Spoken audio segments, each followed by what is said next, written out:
Good afternoon, everyone, and welcome to our webinar, Mapping Oral History with Atlascine and Sensibility Mapping, featuring speakers from the Center for Oral History and Digital Storytelling at Concordia University. This webinar was organized by Digital Action Research and Training, the Toronto History Museums, and the Ontario Museum Association. My name is Christopher Shackleton, and I'm the Digital Transformation Projects Coordinator here at the Ontario Museum Association. Joining you from Toronto, Ontario, Canada. I know there are many on our webinar joining us from across Canada and around the world, and it's so great to have so many of you joining us today. As an organization of provincial scope, the Ontario Museum Association recognizes that its members and community live and work on the lands and territories of Indigenous peoples. We are thankful to the First Nations, Métis, and Inuit people who have cared for these territories since time immemorial and who continue to contribute to all communities across the province. We acknowledge that there are more than 40 treaties and other land agreements that cover Ontario, that the descendants and cultures of the first peoples who lived here are a vibrant and integral part of our society today. We gratefully acknowledge and deeply value the opportunity we have to learn from and cherish the contributions of Indigenous peoples of the past, present, and into the future. As we acknowledge the colonial legacy of museums, we dedicate ourselves to move forward in the partnership with Indigenous communities in a spirit of reconciliation and collaboration. Toronto, where the OMA offices are located and where I'm joining you from today, is the territory of the Mississaugas of the Credit, the Haudenosaunee, and the Huron-Wendat. This territory is part of the Dish with One Spoon Wampum Agreement and is also covered by the Upper Canada Treaties. As you participate today in this gathering, we invite you to reflect on the land that you are on, who the traditional keepers of the land are, what the treaty relationship is, or if it is unceded territory. I want to make sure everybody knows how to participate today during our webinar. So you should be able to see the slides and be able to see and hear the panelists speak. If you'd like to send a question to the panelists, you can simply type that question into the Q&A box you can access at the bottom of your screen. If you'd like to say hello to your colleagues on the call, you can chat with them using the chat feature, which you can also find and access at the bottom of your screen. You can turn on automated closed captions by clicking on the CC icon that's again at the bottom of your screen. OMA staff member Claire McMullen will be monitoring the chat and can help you out with any of the technical questions you may have during the duration of this webinar.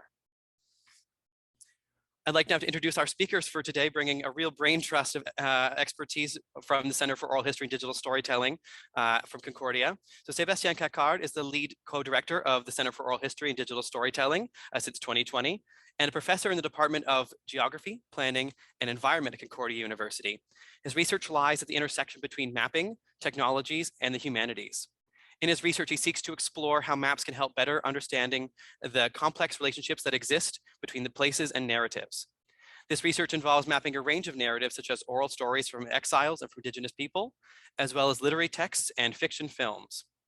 Elise Olmedo is a postdoctoral researcher at the Department of Geography, Planning and Environment at Concordia University. She defended her PhD in geography in 2015 at Université Paris Panthéon-Sorbonne. The topic of her thesis centers on the ability of cartography and mapping to represent the world of emotions, sensations, and affective atmospheres, which are usually left behind by classical maps. Her current work deals with theoretical and empirical practices to develop the concept of sensibility mapping, or cartographie sensible in French, as a research creation tool based on a processual approach. And finally, Emery Shaw is a PhD student at the Institut National de la Recherche Scientifique, pursuing research on the housing pathways of young adults and the use of map-based methods at the intersection of individual and collective urban processes. In previous and ongoing work, he coordinates development for the Atlascine platform and its related research applications. He also teaches courses in geospatial technologies and cartography in the Department of Geography, Planning, and Environment at Concordia University. Thank you so much to all of you for joining us today, and I'll invite you as presenters to unmute and begin. All right, thank you very much, Chris. Thank you, the Ontario Museum Association, for this invitation to share our work with you. I'm located at Concordia University, which is located on Chachagwe, Montreal, which is also an unceded Indigenous land. And the Kanien'kehá:ka Nation is recognized as the custodians of the lands and waters on which we are located here at Concordia and in Montreal in more general terms. Today, I will start by presenting briefly the story of the Atlascine project and the Mapping Life Stories project. And then I will do a quick demonstration of what's possible with this application, which could be used for different kinds of application, but mostly related to oral history corpus of stories. And then after this brief introduction, Emery Shah will be doing like a more demo of how it works in more details. And once we'll cover the basics, Elise will complete this presentation by bringing her expertise and example that she's been designing on cartography sensibility mapping related to oral history in the context of the Atlas of London Life Stories, which is the example we'll show today. So let me start by sharing my screen and showing you a few slides to get started and to give you a sense of our project. I think it's important to emphasize the fact that also I'm the lead co-director of the Center for Oral History and Digital Storytelling here at Concordia. I'm a geographer, so I really come from a geography and more cartographic background and get interested in oral history later on as a topic to map. So the Atlascine project comes from a few years of research, originally from cartography, from critical cartography. And the idea was that once critical cartographers have deconstructed the map and bring to the fore all the power that is embedded in cartographic behind the very scientific and objective look of the maps, the question was, okay, how do we contribute to reveal that to the map user, just to reveal the fact that a map is not an objective representation of space, but is loaded with all kinds of idea. So I was looking at different inspiration, and one of them was cinema, because cinema has been doing this kind of deconstructing and reconstructing representation of the image and of the cinematographic language. And so the idea was to get inspired by cinema to reconstruct map that acknowledge their subjectivity. And as a topic to further explore, I decided to map stories from films. So the unfolding of stories of films in order to see how new forms of map could be developed better using sound, better using framing, better using montage in the animation. And so to do that, I also started to develop a software, in open source software in collaboration with Carleton University here in Canada, the Geomatics and Cartographic Research Center. And so we developed this software to map places that appear in film and to try to develop new forms of cartographic expression. So you have a few examples here. I'm not going to go into details, but that was the beginning of the project. And then in 2013, whilst the project was moving on, I presented to Stephen High, who was the co-director of the Center for History at the time, and was leading this big project of Montreal Life Stories, where they recorded in collaboration with different members of different communities, stories from people displaced by violence from all over the world that ended up in Montreal.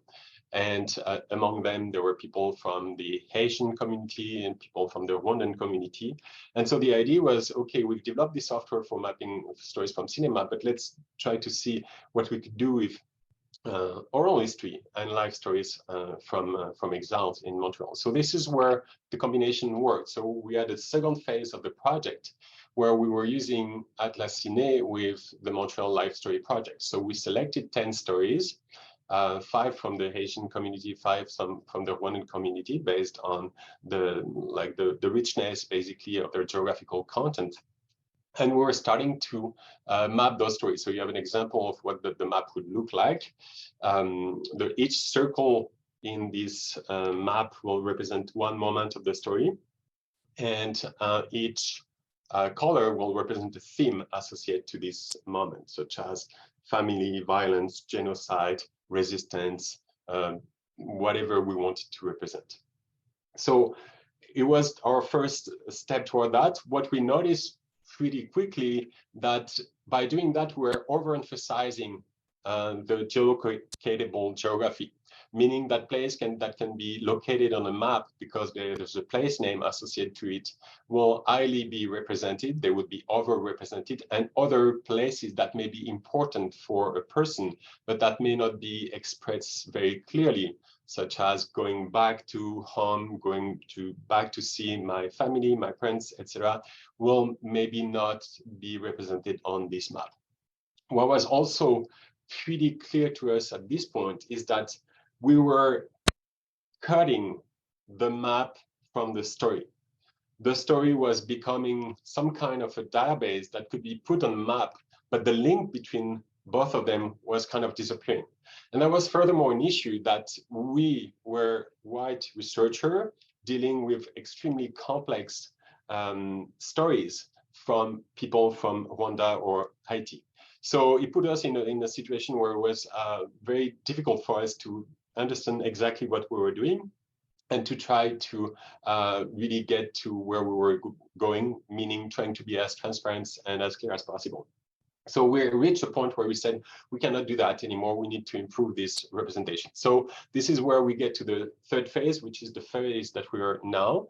So you still see the map that is here on the left, but that time the map and the story are connected all the time. So at no moments you see only the map, you always have access to the story. The story is either as the video or audio file and the transcript of that story that's there as a link. So what that was designed for, this new version, is to preserve the integrity and the power of the story, because there are a lot of nuances in the story that we cannot really capture with a map, and having a way more transparent mapping process, because then the user can always look at what has been mapped and try to understand and agree or disagree with the way it's been mapped. So we're focusing more on the connection between the data and story and the map with this. So it kind of resonates with this quote from Lopresti. In fact, we cannot expect that a specific frame, either a photograph, a text, or a map, can in reality contain everything we think is related to nuance and humanistic conception of space and time. And this idea of the map with the text and the audio bringing each of them something different that contribute to the better understanding and the better communicating, making aware of those stories, is where we started to develop this latest version of the software. It's an open source software. It's free. It's accessible to anyone. It takes a little bit of time to get used to it at first, and it's really designed to map stories and corpus of stories for which we have either audio, video, and the transcript. So this is the first page of the Atlas of Rwandan Life Story, but I think it's going to be better to understand if I stop sharing here and if I share the online version. So we're gonna go online now, live, because everything is live. Some of those atlases, because we have developed several, are behind a password protected site. The Atlas of Rwandan Life Stories is open. We have it clearance and support from the community for all the stories that we're mapping here. So this is the Atlas. I can change the line here into the English version. For that, there are different menus, stories. This is where the maps are. Themes, that's where you can combine maps, and data, that's where you have access to the back of the application. Then there's some help here, and then there's the about the project. So let's start with the stories, because it's the most interesting part of the application, and I wanted to maybe start with Vitanitezi story. So this is where the application starts. You have the video here, you have the transcript here, and you have the map here. An option that is really interesting and important is that you can have as many languages as you have transcript. So in this case, we have two transcripts, so French and English. I'm going to leave the English one because the story is in French, so you can follow with the English. But if you add any language that you have the transcript, it can generate it automatically, the link between the different languages. So I'm going to get started with this short first clip of this story, just to give you a sense of how the application works.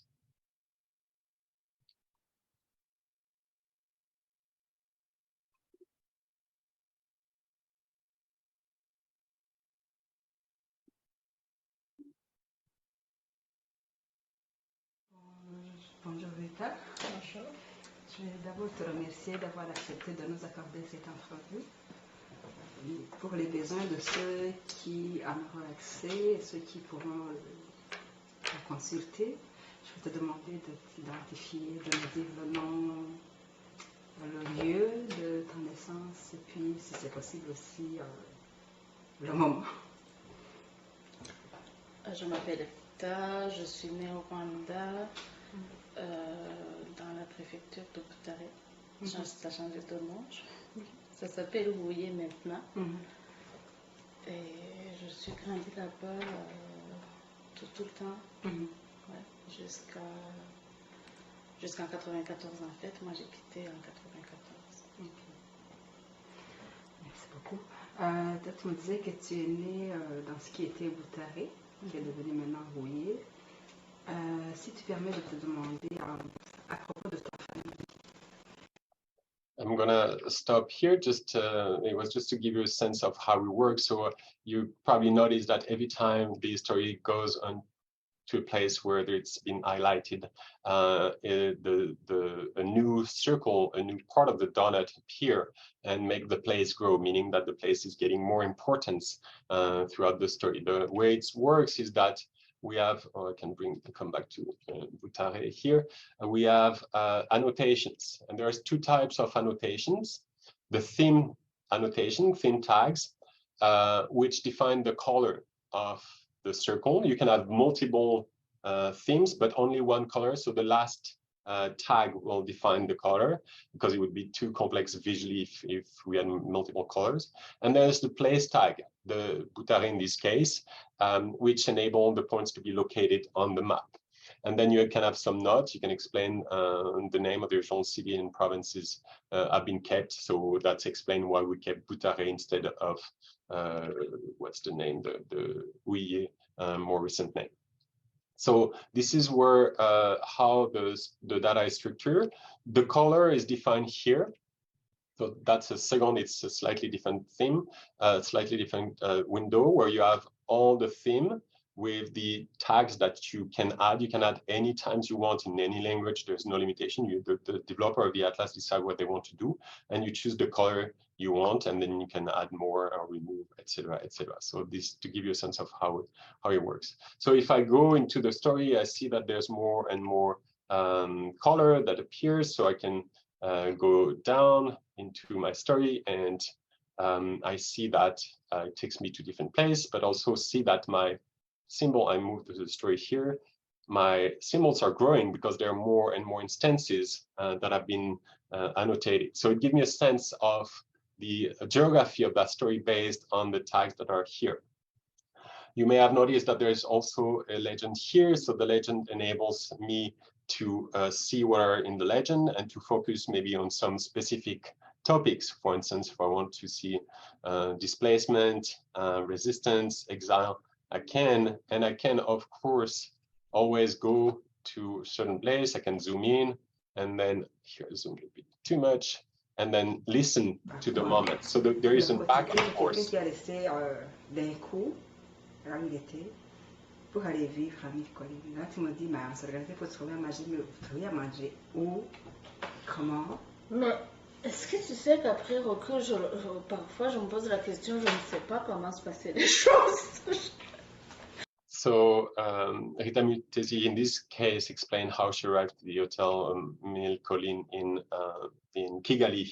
And so she explained that so you can have access to the different moments. So it's really back and forth between the video, the text, and the map becomes a way to navigate in the story by entering through different places or through different themes.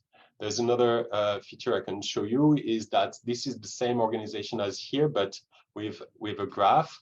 So you see the different topics when they appear. For instance, here in the 1990s appear more toward the center of the central part of the story, while some themes such as the personal appear more throughout the story, and then you can compare. And again, you can go and listen to the particular l'avion du président. So this gives you a sense of the the geography and the structure, but also to go back and forth. We've done it for 21 stories, so you can see that each story has its own geography, sometime in a particular place, like Goma here in Gizeni, for Bert Kaitezi. Emmanuel Abimana is more around Butare in Gikongoro. Emmanuel Kaiganwa is more here around Siang Bukavu. And so you can see the different, the way each story is structured geographically. What you can also do if you move to this other theme is to compare the story between each story. So if you remember in the previous menu, here we had the name of the storytellers, and in the legend we had the different topics. So what it does here, it just reverse it. Here now we have what we had in the legend, all the topics that appear in the themes, and here we have the storytellers. And so you can pick the topic, for instance, I can do exile, for instance, and look at what's available. And as you can see, there's a lot of data. There's also some lines that connect the different segments. Just for the sake of explanation, I'm going to remove them for now. But we do have lines that connect the segments. And you see there is a lot of data. But what's interesting with this application is that you can see where stories overlap on a given theme. So if I go with something maybe with less data resistance, I can zoom in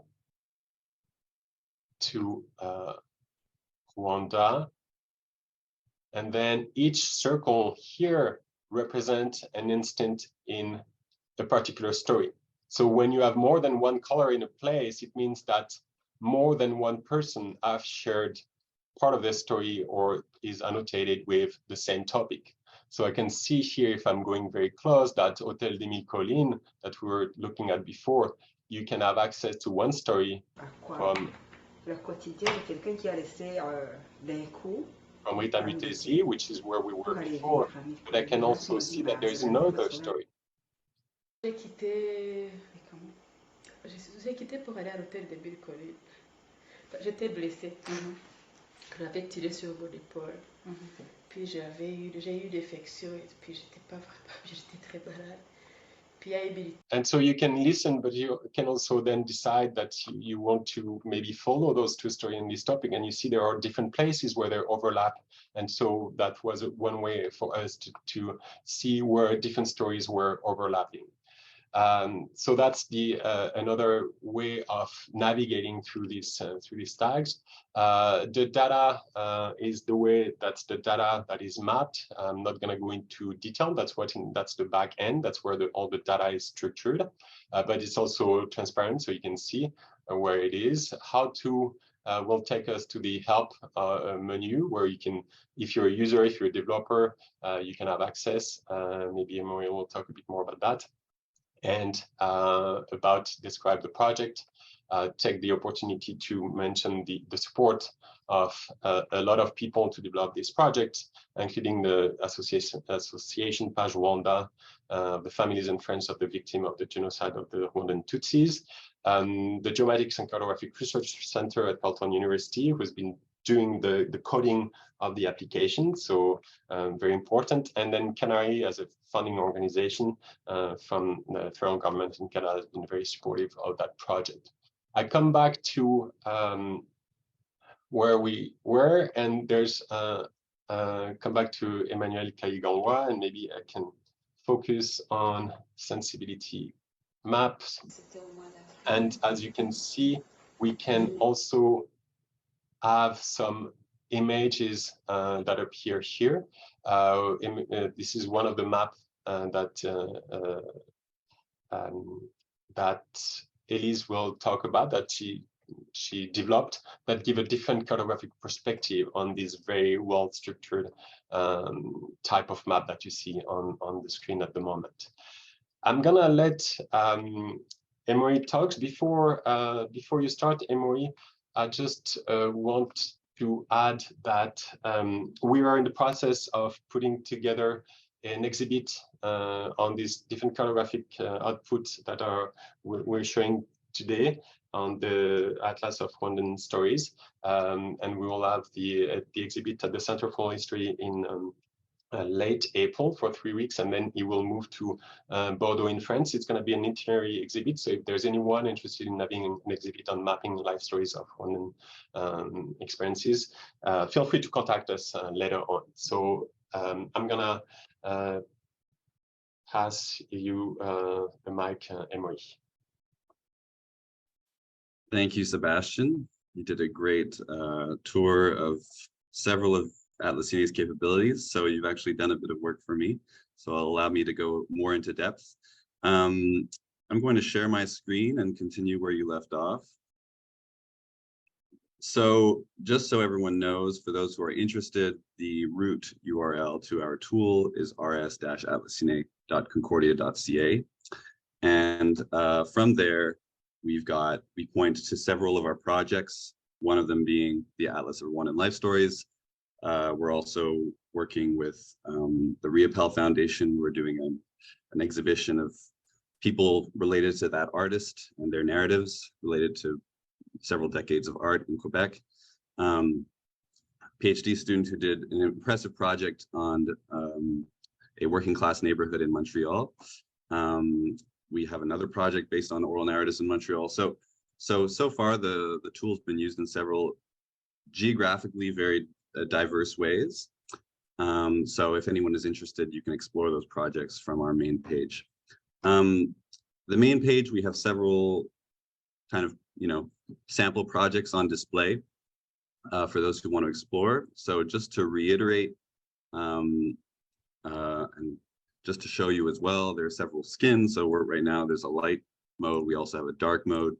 And you can modify how things look on your map, of course. So you've got different base layers to show, and you can choose whether or not your links are provided or not. So just to be clear, these links, what they display is a chronological connection. So a connection between one annotated segment and another. So what that creates is sort of a storyline, and eventually, with a lot of complexity, a very networked visualization. And these rings, they represent the amount of time elapsed within that annotation. So this basically allows me to describe really what is Atlascine and what is required to get things going on this application. So what we're looking at here is really 3 different elements, right? It's like this triptych of 3 different interfaces that are combined into one, and what it is essentially composed of is a media file. So on the top right, you've got a video file. We also support audio files. So, people who've done interviews, as long as they've recorded it in some way, that can be supported on Atlascine in any format, really. So the second element that one requires to get something going on this tool is a transcript. And as long as you've got an audio or video file and an associated transcript that is relatively accurate, you can then get going with the tool. The one thing you need to make sure of, though, is that there are timestamps in that transcript. So precisely what we do is we convert the transcript into a subtitle file. This was more difficult to do 5 years ago. Now it's very, very simple to do. There are many tools for doing it, and we suggest those options in our documentation, and we provide support for that as well. So a very easy way to do it, for example, is to use the YouTube interface, and that will create a subtitle file for you. So basically, once you've got those 2 elements, you've got an audio or video file and the transcript that is timestamped, more precisely a subtitle file, you can then proceed in using Atlascine. So we make it relatively streamlined for uploading these files in the data module. So in the data module, you've got basically, this is where you manage your data. You got access to media and subtitles and so on. And another thing which I will talk about when I do my demonstration are the places. So that is another thing. This is an open source tool, and each project is based on a different database of places, a different world imaginary that they're dealing with. And so that is up to the researchers to upload themselves. So places can be uploaded in an Excel spreadsheet, or they can be added manually over time as the project goes. So that is that. I just want to show you now, we can return to an actual demonstration using, so I'm just going to get my screen out of the way. Okay, so if we look at the Rwandan Atlas of Life Stories, so this is specifically a demo. Actually, we've taken a story from that atlas and we put it in a demo form just for this workshop. I would like to listen to a segment of the story with you, and we can then kind of briefly go over how one might go about annotating this story. So we've chosen a particularly geographical part of Emmanuelle Kariganwa's story in this case.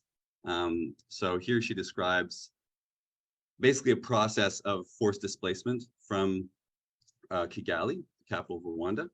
And you'll see in listening to this story segment, and in fact, the story segment is in French, so you may not understand it through listening, but at least we have here a transcript in English. So just a note, we also provide, if you have multilingual transcripts, if you've translated your transcripts, we also have ways of integrating those, and we allow multiple languages to be hosted at once.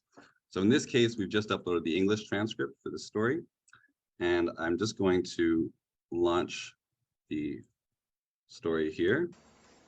Comme je vivais justement à Kigali, c'était les vacances encore une fois de Pâques, c'était au mois d'avril. Je n'ai même pas dit au revoir à mes parents parce qu'ils avaient dit non, vous quittez sans regarder en arrière.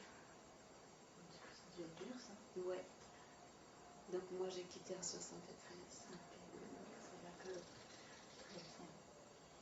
Et vous quittez en 73, vous allez où? À Goma d'abord. Et puis Goma, c'était le plus facile dans le sens que non, on a voulu partir d'abord à Bujumbura parce qu'il y a des amis qui nous aidaient. On était comme une bande de jeunes. C'est les Français qui nous aidaient à traverser. Et on est passé par Boutaré, et puis à la frontière du Burundi, ils venaient d'assassiner quelques personnes qui essayaient de passer. On a fait demi-tour. Donc on est remonté de Boutaré, on n'est plus passé par Kigali parce qu'à ce moment-là, il y avait encore des barrières. Il fallait montrer les laissez-passer. Tu ne changeais pas de préfecture à une autre sans montrer des pièces d'identité et un sauf-conduit. Ce qui fait qu'on a bifurqué vers Gitarama directement, Kibuye, Gisenyi, pour être à la frontière. On a fait quelques jours à Gisenyi avant de trouver quelqu'un qui va nous faire passer la frontière, et puis on est allé à Goma. So I just I highlighted the beginning and end segment for my own reference. So upon listening to this, we see there's several ways of talking about space, for one. So if we start at the beginning here, she mentions she was living in Kigali. So in this case, we're interested in, okay, where is Emmanuelle going physically? So that might not be your approach in your research project or exhibition or whatever. So here, as Sebastian already showed you, we can open the annotations pane, and already added a symbol for the start point, but that's irrelevant here. So if, let's say, we're exploring the theme of, in this case, forced displacement, I add the tag, and because I have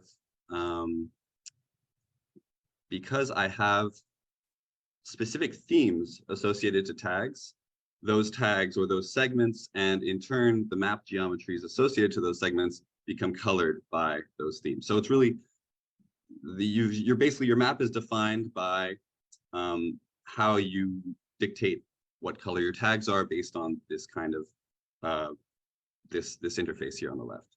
So in this case, we've described this theme called exile, and within exile, any tag associated to exile that we've input into a story will be colored in that rust orange, for example. So here, what I did not add is a place tag.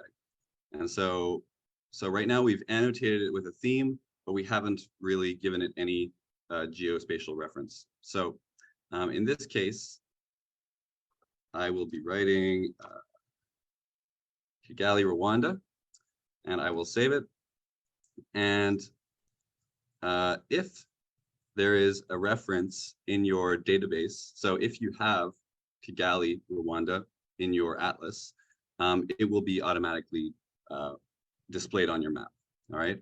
So that's basically the process. You have a theme which gives it color, and you have a place reference which gives it a shape on the map. If we continue, we see it's kind of the same process. So as you can see, what I'm doing here, I've uploaded my media and I'm listening to the story. And as I'm listening to the story, I'm coming up with themes and I'm annotating it as I go. Different people might have different approaches. In some cases, the analysis has been done in advance and you have a full set of themes and places in mind, and you're just uploading the data, and it's pretty much done. So just to note that the Atlascine is both an annotation tool for the active annotation and the active listening, but also a tool for featuring analyses that were previously done. So as we go about, she talks about when you left in '73. So she describes first went to Bujumbura and Goma. Okay. So she describes her intentions of where she wanted to go, and this could be something that you want to be mapping. But in this case, we're really looking at what actually happened to Emmanuel and where she went. So here she describes that they went through Butare. So in this case, same process. So if I'm using the same theme, which is associated with orange, I'll just type in a tag that's associated with that. And all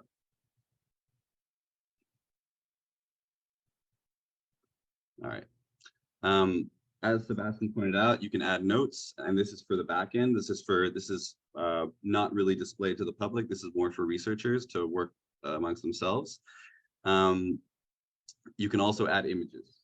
And you can add multiple images. So you've got your transcript and your video on your right, but you can also have the secondary pane that appears as you navigate the story from a user point of view or a visitor point of view, and you can have images and their captions which can appear as well. And Elise, who did an associated project to this using this tool, it will make more sense when you see Elise's work. So I can save that, and what that does is it creates a new geometry on the map associated to the Butare Rwanda place, which is stored in this atlas, and it will, in this case, generate a line between those two places. So it's a line representing the chronology of the story. There are other ways. You can tag multiple places in one geometry in one segment and have a sort of a network of places be associated to one piece of the story. There are more complex ways of tagging things, but this is more or less the idea. So I think, well, we can maybe tag one more. So before we move to Elise. So in this case, so they changed course to go to Gitarama. So just again, in this case, I'm just writing places where she was. So, and I'm associating these to this theme, and that should work as well.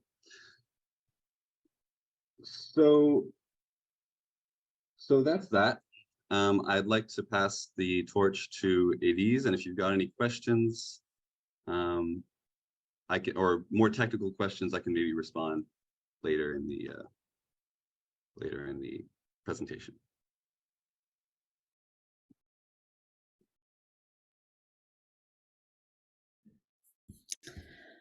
Hi, everybody. Sebastian, do you want to make the transition between the two? Maybe introduce the why we have two different tools in this project and the first ambitions at the very beginning of the project. Yeah, thank you for the reminder. I was answering question in the chat, so I was distracted. So yeah, the idea here is that, and it's a bit what I mentioned. Thank you, Emery, for the presentation of how it works. The idea of bringing the sensibility mapping is also the fact that with the conventional way of mapping that we're showing here, also it's not that conventional, but like the more geographically based way, we miss some of the details. So we really see the geography that is visible at the surface of the story because there are place names, because we can identify them and locate them. But there, as I was saying earlier, there are many places that are associated with personal meaning that are not really expressed, but that are subtly shared and that are fully associated with intimate experience with emotions, and furthermore in the context of the Atlas of Wandering Stories. So the idea was with one kind of cartographic representation, we cannot really cover as much as we would like in terms of going deeper in the representation of these stories. And this is why we needed some support from another forms of cartographic representation. And this is where the work of Elise Olmedo was particularly useful for us to go more in depth into some segments of the story. With Atlascine, we cover a lot of stories. We can do a lot. Elise can go more in depth into part of those stories. How is that, Elise? Yeah, thank you very much. So we will jump to this second part of the project on sensibility mapping. This is cartographic mode between art and social science, and I developed the concept and the practice of sensibility mapping during my PhD in France. I particularly question the modes of creation and the scope of these alternative forms of cartography through collaborations between with artists and planners in France. And I observed that practices and ways of mapping which have proven to be a great resource for social science. I will share my screen.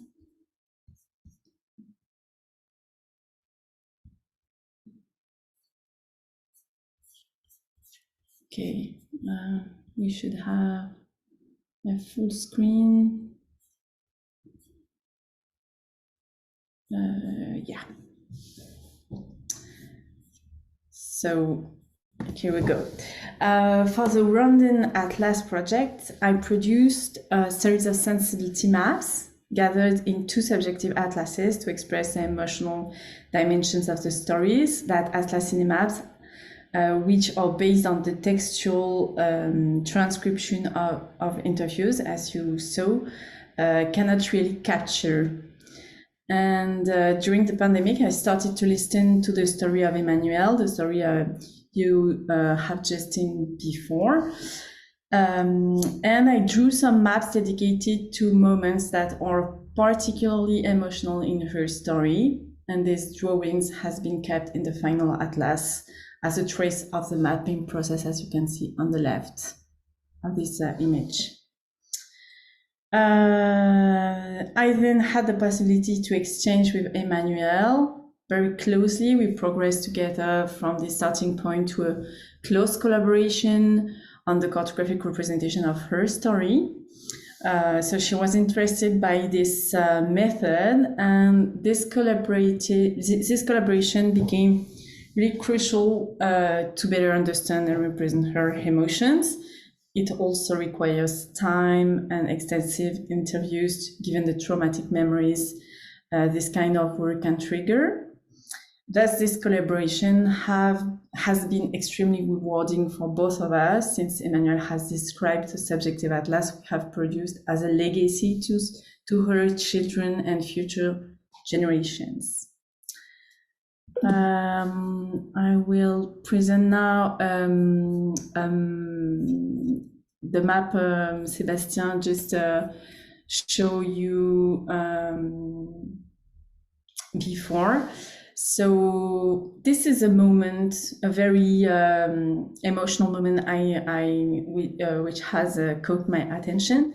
This is related to Emmanuelle's exile, far from her parents when she was 11 years old. So after a few attempts with sketches, I've been able to create this final map, which gives more details on the emotional progression in this excerpt. You have heard a little part of this excerpt just before with Emory.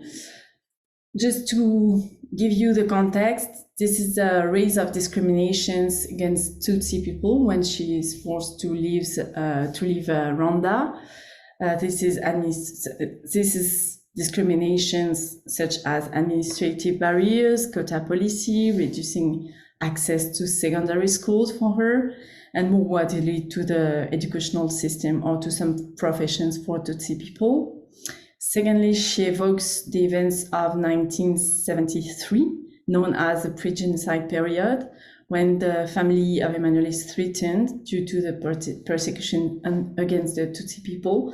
So she evokes listings for targeted assassinations at that time. And thirdly, she explained her exile far from her parents. So she was forced to clandestinely escape with a group of Tutsi people, as you listened, through the road to Burundi, and they are forced to go back at Butare because of people who attempted to flee, just like them, have been killed just before. So they have finally reached the Burundi by the route of Gisenyi. So I just show you the final map. So the map starts here. And she's impeached to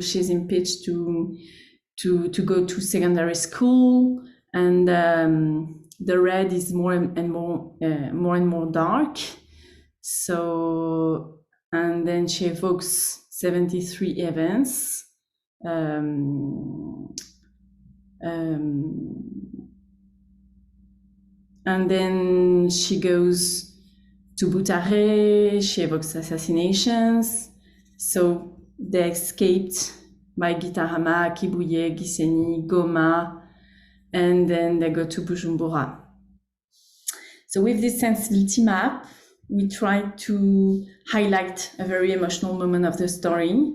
And you can see a progress, a growing tensions which are growing.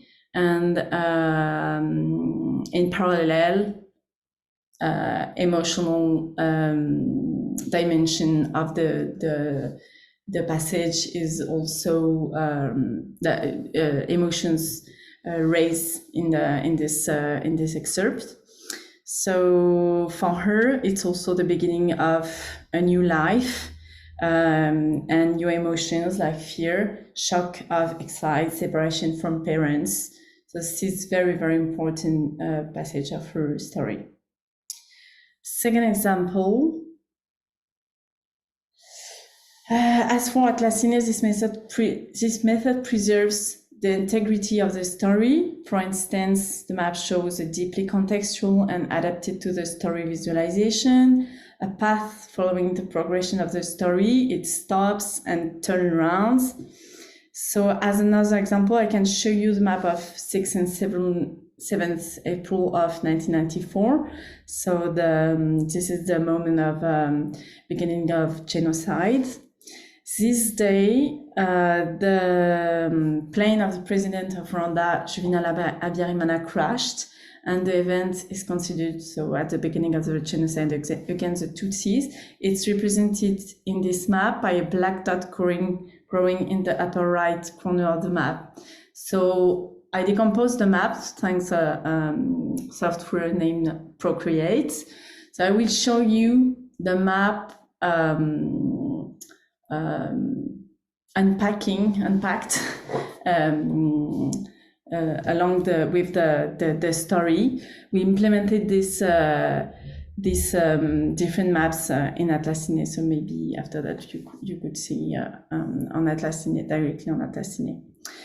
So first map, it was during, this is the same except you listened just before.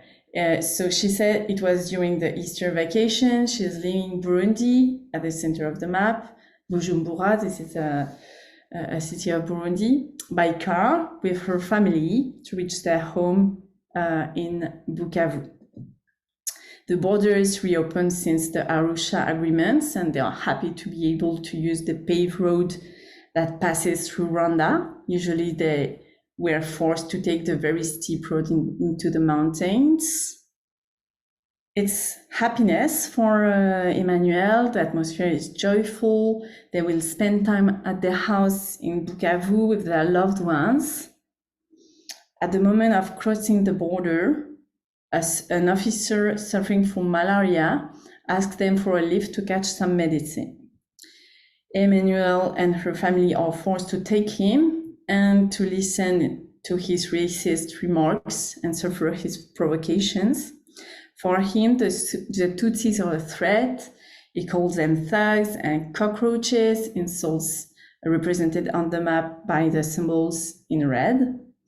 This tension is present on the map also, and the road become, as you can see, a red oscillogram with high and unstable frequencies. Emmanuel and her husband become afraid and do not respond. Then they arrive in Bukavu late at night. Bukavu is symbolized by a blue nebula with a moon and few bright stars. It's April 6th, and Emmanuel, relieved to have arrived, falls deeply asleep. The next morning around 6 a.m., her husband woke her up. He heard the radio news and learned about the plane crash. So on the map, a radio appears in a blast which progressively reached the entire map. For instance, the next map relates what Emmanuel did the day of the 7th April, first day of the genocide, for instance, attempting to have news of her family, staying in Rwanda, etc. So beyond the tough content of this moment of the story, this example highlights how sensibility mapping helped me to pay attention to the storyteller and how she expresses it in the story. And I found really adapted cartographic language to express the range of emotions in this part of the story. To finish my presentation, I would like to really briefly introduce you another way of practicing sensibility mapping related to museum. Between 2017 and 2019, I held a postdoctoral position at the National Museum of European and Mediterranean Civilization, the Museum in Marseille, in France, south of France, where I worked with traveling communities in the context of the preparation of an exhibit on Roma, Sinti, Manouche, Gypsy and traveler communities, the Barvalo project. For this project, I developed a sensibility mapping series of sensibility mapping project in collaboration with Sacha Zanko, who is a metal worker, and also a member of the exhibit advisory board representing the community of travelers in this project. Sacha Zanko comes from a family rooted for several decades in the area of Toulon, south of France. Exiled from the Russian provinces, his family arrived in France in 1912, and they have been shown at the Human Zoo of the World Exhibition in Paris. Sacha had many jobs in his professional life. He has to adapt to difficult living conditions, such as the life in travelers' urban camps. Nevertheless, he was able to develop a unique copper and pewter handicrafts based on traditional skills. The museum wanted to keep a trace of his unique know-how, so I supported him to document his life story with the creation of a series of sensibility maps. And these sensibility maps will take place in the exhibit at the museum from May to September of this year. So this example shows how we can have different practices of sensibility mapping. In this case, he created the map by himself, and he progressively went deeper in his own story with sketches done at the same time as telling the story. So the map and the story here have been built together. To conclude, I would like to insist with this example on this importance of ethical dimension of sensibility mapping. It does not impose a mode of expressing of a story, a cartographic mode, but rather it's open to any form of expression and research creation practices, such as the museum practices. I finished. Sébastien or Anne-Marie, if you want to add something, please do it, or we can also answer to the questions. Thank you for your attention. Thank you, Elise. No, I don't necessarily have anything in particular to add. We do have some questions in the chat. Maria and I have started to answer some of them, but I don't know. I'm gonna let you, Chris, take over this part of the discussion if you want. Absolutely. Thank you so much, everyone, for your presentations. I've certainly learned a lot, and there's been a lot of discussion in both the chat box and in the Q&A. So I'll be joined by Melanie Morton from Digital Access Research and Training. We'll help kind of go through some of our questions. I think even if the questions have been asked and answered in the Q&A or in the chat box, I think we'll come back and answer them and talk about them. We have a lot of time here, so I think there's a good chance to have some discussion around a lot of these topics and themes, and certainly some things have emerged that people are asking particular technical questions, and I'd love to have those answered by the experts live here in the recording. So I'll let you take it away, Melanie. Great, thank you so much, Chris. And a quick round of applause again for our presenters. That was a great in-depth view of Atlascine and sensibility mapping. So as Chris was saying, we are now handing it over to the audience. So if you have any questions, the Q&A box below would be fantastic. We did get a rush of questions in, so I'm just going to go ahead and start. The first question we have is, does the geolocalization work with an exact location, for instance, a specific street, building, etc., by providing latitude and longitude? Maybe I can answer that one, Emery, because I just and there's another one related to that. The answer is yes, and I just wanted to show maybe an example to give a sense of what's possible. So this is an example from one of our maps.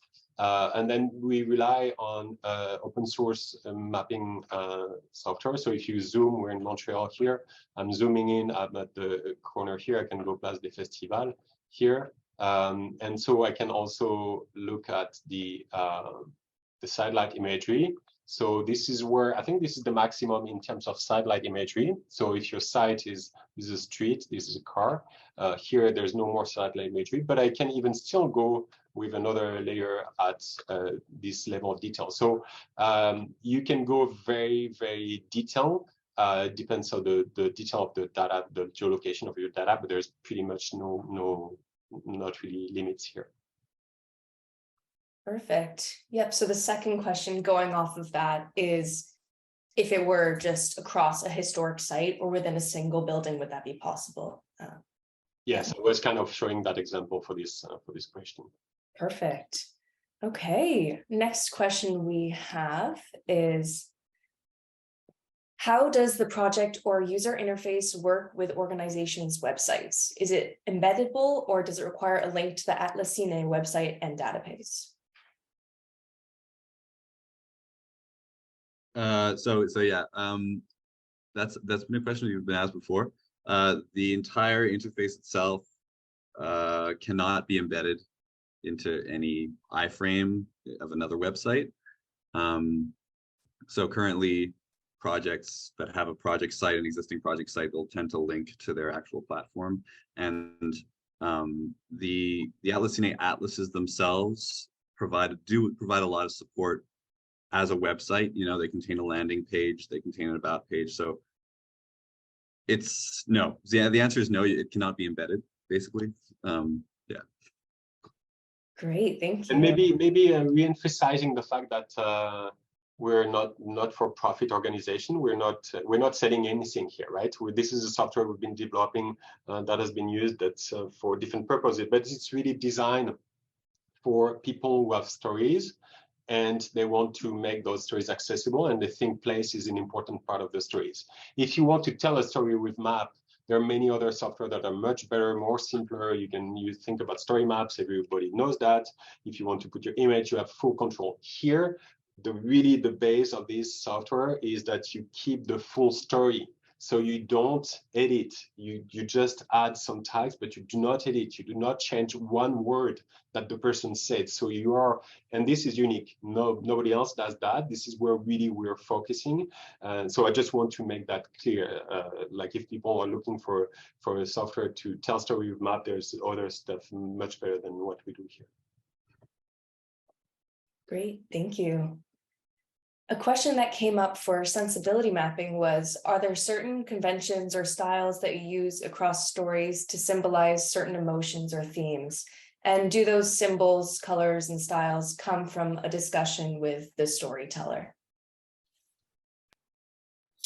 Yes, yeah, the framework, sensibility mapping framework is really open. So this is examples. This is not like how sensibility mapping has to be created, or this is not a suggestion of visualization if you want to take the method for your projects. Here, for the maps I presented with Emmanuel, it was this map were done before meeting her, and I used my own style, very inspired from my work with artists in France. So it's very concrete style of mapping, of drawing. It's not like academic drawing. This is based on more on based on the story, on how on the way of expression of the storyteller. And for example, the following maps we are working on with Emmanuel are more inspired of our discussion. So she validated the first map and we had a lot of discussion on it. Now we are more in a more collaborative style. We are doing a new version of a subjective atlas with photographs she had, with her ideas. It's still me as a cartographer in this project, and she wants it. I proposed she could draw, but she preferred I draw. So I'm the drawer in this case. But yeah, the style is really evolving, and I would just like to mention another project with people in Morocco, with women of working class neighborhoods, and a lot of women didn't know how to write the text, so we worked on textile. It was textile map with no text, just textiles and different things, embroidery, etc. But it was another way of expression, really adapted to the context. Perfect. Thank you so much. So there's a few questions that have been answered in the chat that I'm going to re-ask again. The first one is, is there any way to use this without audio or video? For instance, we have a historical diary, both the scanned original and a transcript. Would we be able to replace the media with still images? You want me to answer, Sebastian? Do you want to go? Sure. I mean, I did already answer it, but like if you want to go ahead, maybe you have a different answer than me. Well, yeah, definitely you can replace it with a still image. Technically speaking, the whole app is time-based. So we basically, if you have only text, and obviously this has been a question that's come up because many people just have text. We have found ways to support text-only projects. Basically, we found workarounds. So technically, yes, but it's not perfect. It's I don't know how to put it. The way it looks perfect, but from the back end, we're doing something different.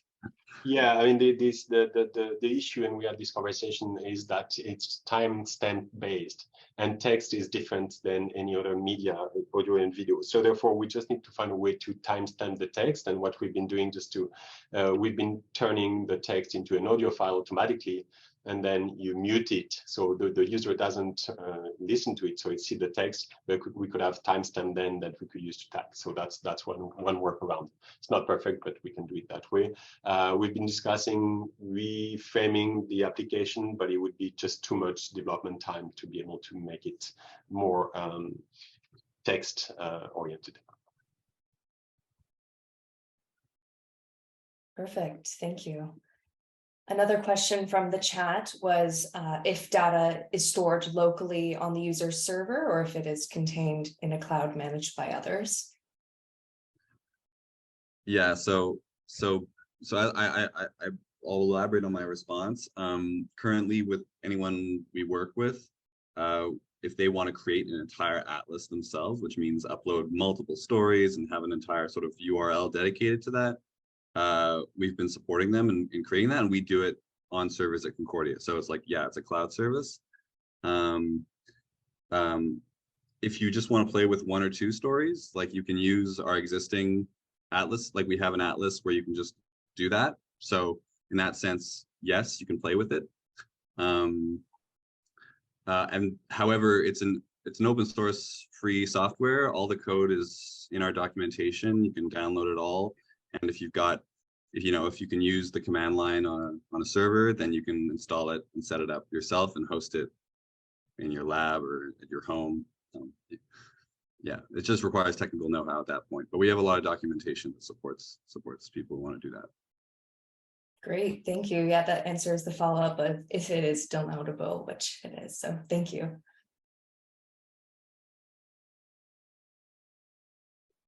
That is all for the questions at the moment. I'll give it a bit of time if anybody has any more to type into the chat or the Q&A section. There's a question about the app. Yes. I assume it's a fun app, the question.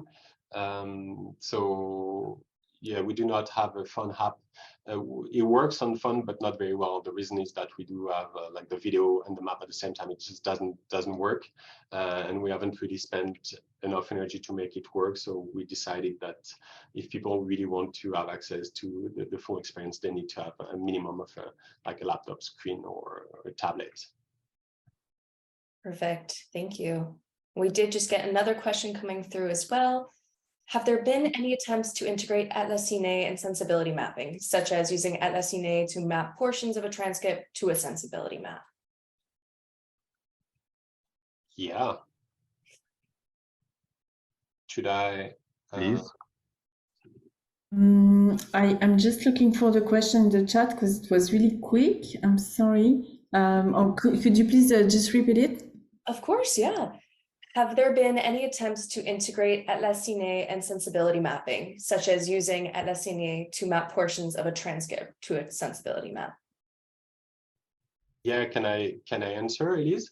Yeah, sure. So I can. This is an excellent question, and actually, the idea of combining them is really at the core of our research with Elise, and we have developed a feature that we didn't really present that enables to have images associated to the map. So I'm gonna share my screen again, like that you can see what I mean. And so the section of the map that Elise showed is it's this section. I'm going to close this window. And so you're hearing the story of Emmanuelle Caillet-Ganrois, the moment where she travels and the days before the beginning of the genocide. And so what we've done is that we have tagged the story with some image, the image that you show. So the moments where they were moving from Bujumbura, and then you can listen to it through the, I'm gonna go in more quickly here. But you see the map of Elise that is populated and that's moving on the map. And so we can go navigate between the two stories. And if you listen to the story, the image will pop up. So this idea of having some kind of an image on the side was really to be able to have in parallel the sensibility mapping with the Atlascine map, and to put them in dialogue in relation with the entire story, with the original story. In this case, the story from Emmanuelle Caillet-Ganrois. I don't know, Elise, if you want to add anything. Could you please reshare your screen with the links, maybe? Because when Emory started the demo of about mapping this excerpt, I don't know if you remember, but we saw Goma, and then we saw Kigali, and then Butare, and Goma. She mentioned it, but this is like the first point, like an entry point in the story. She said, "Oh, I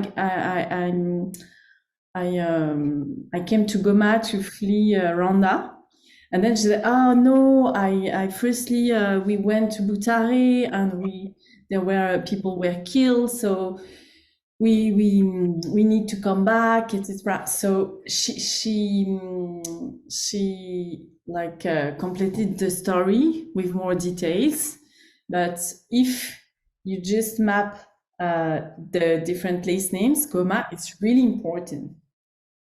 And it's present, but in the sensibility mapping approach help us to see that Goma, this is just an entry point. This is a point in the itinerary, but this is not really important as a place.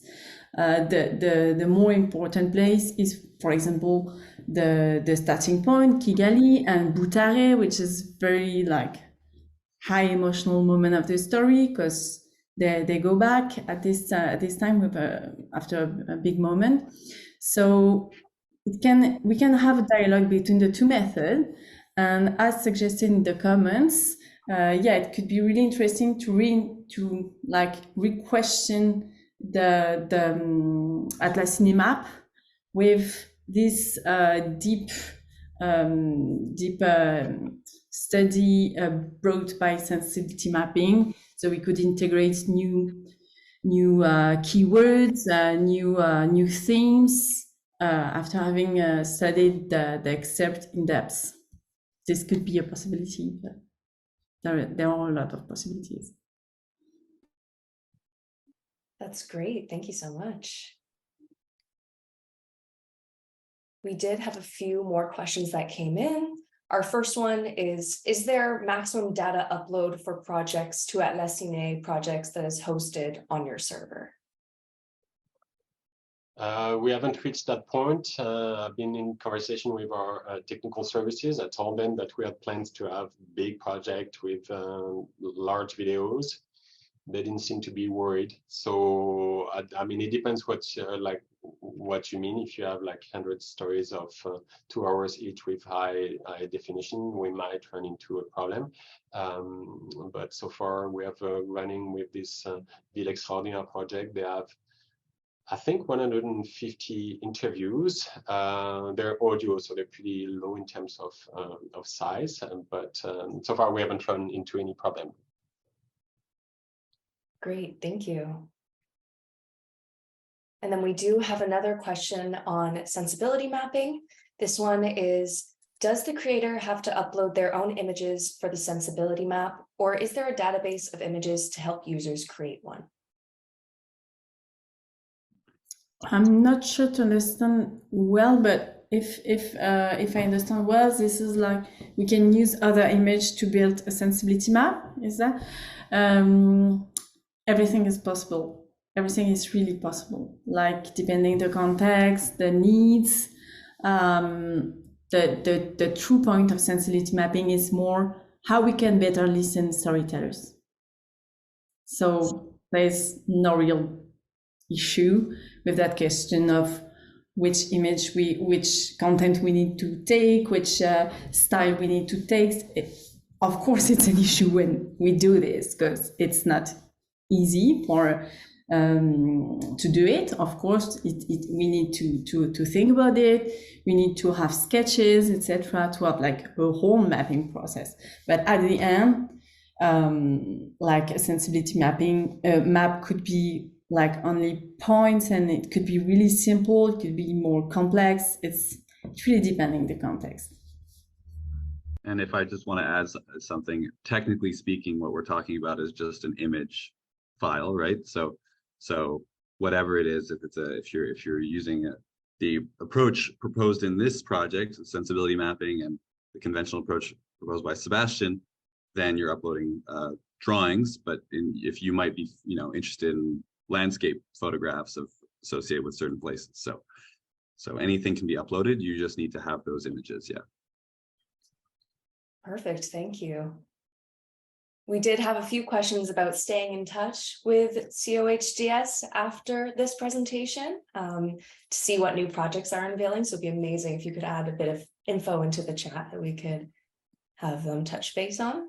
Yeah, so I'm writing the email, the answer to that one. So I'll send you the two options. You can become an affiliate. It's free and you have access to all the data. It's easy.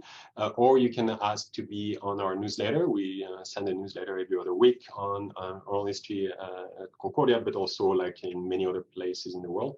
And we're also happy to share any kind of news that are in relation to oral history. So I'm going to add those two links in my answer in a minute. Amazing. Thank you so much. We do have another question on, have you encountered issues or concerns around the storyteller's intellectual property and privacy and consent to the content? And how did you navigate those concerns? Just maybe I can go with that one. Definitely, this is a core, like ethic is at the core of any kind of oral history project. Definitely at the core of any CODS project. So we have full consent for all the stories. Every time we make maps, we share with the community. We ask them feedback. We ask their inputs if they have time, if they're interested. Anytime someone is unhappy with a map, we remove it right away, or with a story, remove it right away. It didn't happen. But we had the consent for, just to give you an example, for the Rwandan Atlas, more than 80 people gave their consent to share the story publicly in 2012 at the end of the Montreal Life Story Project. Then to put them again on the web, we re-asked for content 10 years later. Or actually 8 years later, and we ended up with 29 content. So we had to remove some of the stories. Some people died, some people didn't answer, some people didn't want their story to be public. So we keep on asking authorization from all the storytellers, and definitely they are driving what is available, what is accessible, and what is not accessible. Amazing, thank you. And just to add to that, for some projects don't have authorization from all the storytellers, so we password protected those atlases. We also have a semi-private solution, which is where you can create a map, but it's not listed anywhere. You need to have its unique URL to view it. Yeah. So there's several ways to accommodate specific issues. Yeah. Perfect. Next, we have a question on satellite maps. So do the satellite maps continue to update after the participant has added their story to it?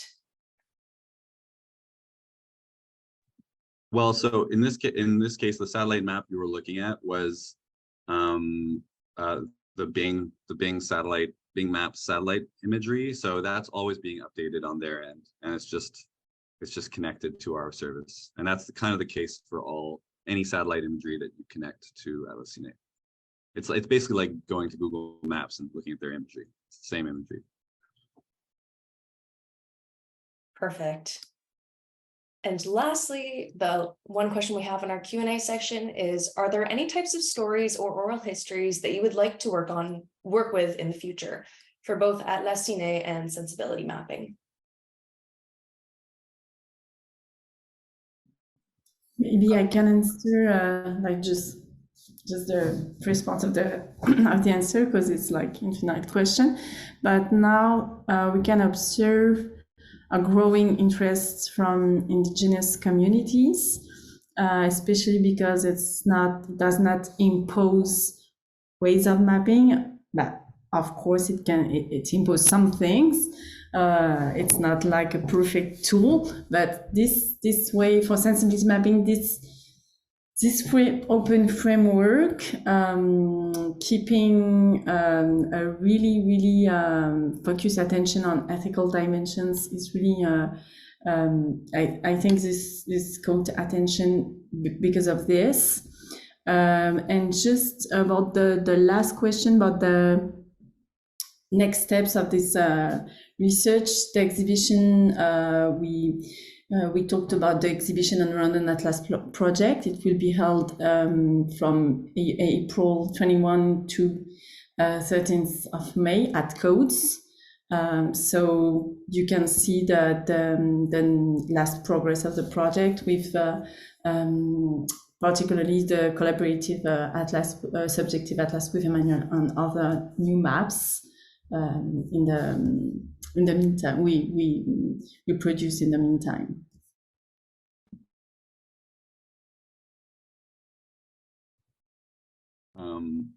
I would like to use Atlascine to map urban residential trajectories. I find it works very well at evoking sort of time spent in place and sort of relative importance of places in someone's life story or past in general. It's got a wide array of applications, I think, similar to that. Well, we're also interested in mapping indigenous stories. We have been in contact with a couple of people in this sense. So at the moment, we're still working on the idea, but it's definitely a possibility that we will be interested in. Also, we noticed that a lot of indigenous stories are more location-based, meaning that the story is associated to a particular location. Well, the story where it's really interesting to have Atlascine is that when the life is expressed, and then there's different places in the story. So it's not sure that it's a perfect application, but we're in discussion with in that sense. So that could be another way of using that application. Great, thank you. We do have time for one last question if anybody would like to upload it to the chat or Q&A box. But beyond that, thank you so much for taking the time to answer the questions, maybe a few times, but it was a fantastic presentation. Thank you. In the meantime, of a last question, just wanted to add something about indigenous mapping project, and a possibility is to use sensibility mapping to explore and visualize some place who are not in the conventional map, who are not localizable, we cannot locate with coordinates. So this is another advantage could be like transferred to communities as a tool for this.